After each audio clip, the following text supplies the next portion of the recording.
আমরা দেখা যায় উচ্চ রক্তচাপ হলে ডাক্তারের পরামর্শ ছাড়াই অনেকে আপনার টক জাতীয় খাবারগুলো খায়। বিশেষ করে আপনার অনেকে আছেন যারা আপনার দেখা যায় যে তেঁতুলটা অনেকে আছেন গুলে খান, খাওয়ার পরে অনেক সময় ভালো একটা ফিলও কিন্তু অনুভব করেন।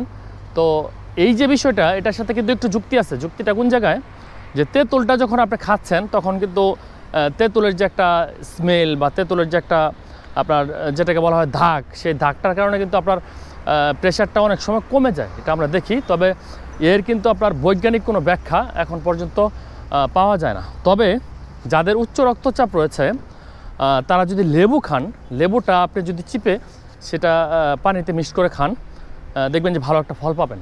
লেবুতে রয়েছে আপনার প্রচুর পরিমাণে পটাশিয়াম, যে পটাশিয়াম আপনার যদি খাওয়ার সাথে সাথে সেটা লবণ ছাড়া খেতে হবে।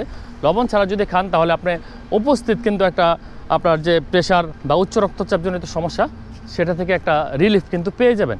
সেই জন্য যাদের উচ্চ রক্তচাপজনিত সমস্যা রয়েছে, আপনারা বাসার হাতের কাছে লেবু রয়েছে, সেই লেবুটা আপাতত পানিতে মিশিয়ে খেয়ে প্রেশারটাকে একটা কন্ট্রোলে নিয়ে আসতে পারবেন।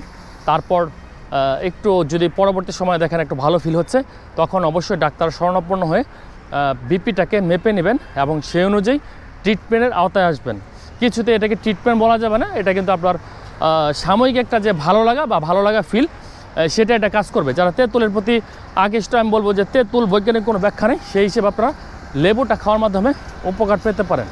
আর স্বাস্থ্য সংক্রান্ত বিষয়ে আমরা রেগুলারলি আমাদের এই পেজে বিভিন্ন সময় বিভিন্ন ভিডিও এবং বিভিন্ন আর্টিকেল দিয়ে যাচ্ছি, সেগুলোতে আপনারা ভালো রেসপন্স করতেছেন।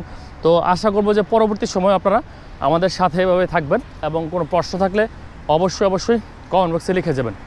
ধন্যবাদ সবাইকে।